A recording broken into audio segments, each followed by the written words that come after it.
We gather here in memory of 20 beautiful children and 6 remarkable adults. They lost their lives in a school that could have been any school, in a quiet town full of good and decent people that could be any town in America. Here in Newtown, I come to offer the love and prayers of a nation. I can only hope it helps for you to know that you're not alone in your grief. That our world too has been torn apart. That all across this land of ours, we have wept with you.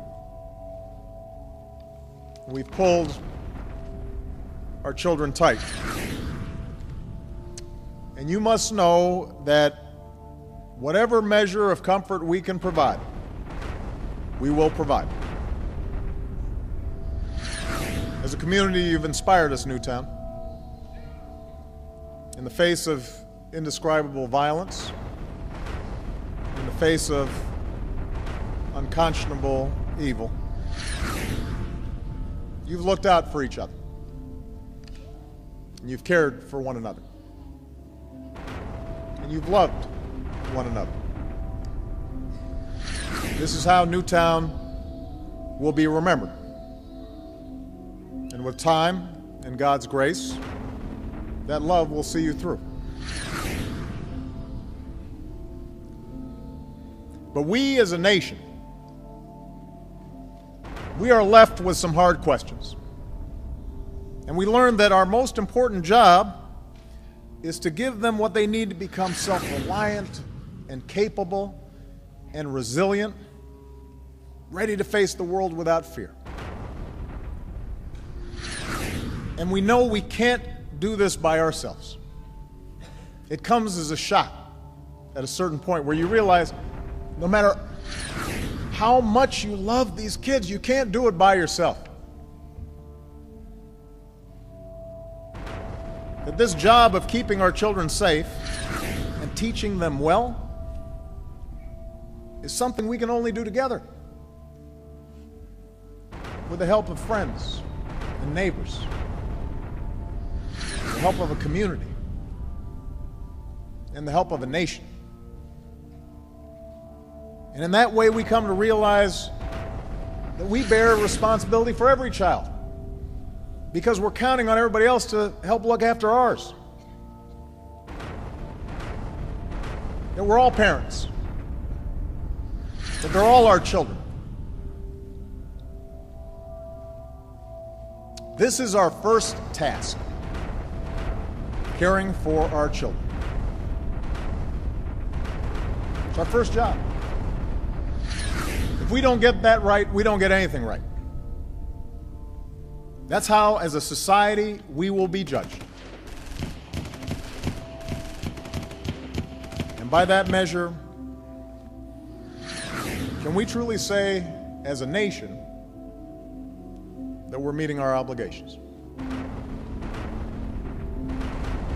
Can we honestly say that we're doing enough to keep our children, all of them, safe from harm? Can we claim as a nation that we're all together there, letting them know that they're loved and teaching them to love in return? Can we say that we're truly doing enough to give all the children of this country the chance they deserve to live out their lives in happiness and with purpose? I've been reflecting on this the last few days, and if we're honest with ourselves, the answer is no. We're not doing enough, and we will have to change. Since I've been president, this is the 4th time we have come together to comfort a grieving community torn apart by mass shootings. 4th time we've hugged survivors. The 4th time we've consoled the families of victims. And in between, there have been an endless series of deadly shootings across the country, almost daily reports of victims, many of them children, in small towns and big cities all across America. Victims whose, much of the time, their only fault was being in the wrong place at the wrong time. We can't tolerate this anymore. These tragedies must end. And to end them, we must change. If there's even one step we can take to save another child, then surely we have an obligation to try. In the coming weeks, I'll use whatever power this office holds to engage my fellow citizens, from law enforcement to mental health professionals to parents and educators, in an effort aimed at preventing more tragedies like this.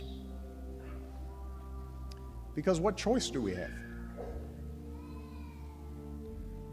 We can't accept events like this as routine. Are we really prepared to say that we're powerless in the face of such carnage? That the politics are too hard? Are we prepared to say that such violence visited on our children year after year after year is somehow the price of our freedom? There's only one thing we can be sure of, and that is the love that we have for our children, for our families, for each other. The warmth of a small child's embrace. That is true. The memories we have of them, the joy that they bring, the wonder we see through their eyes, that fierce and boundless love we feel for them, a love that takes us out of ourselves and binds us to something larger. We know that's what matters. We know we're always doing right when we're taking care of them, when we're teaching them well, when we're showing acts of kindness. We don't go wrong when we do that. That's what we can be sure of. Charlotte, Daniel, Olivia, Josephine, Anna, Dylan, Madeline, Catherine, Chase, Jesse, James, Grace, Emily, Jack, Noah, Caroline, Jessica, Benjamin, Avliel, Allison. God has called them all home. For those of us who remain, let us find the strength to carry on and make our country worthy of their memory.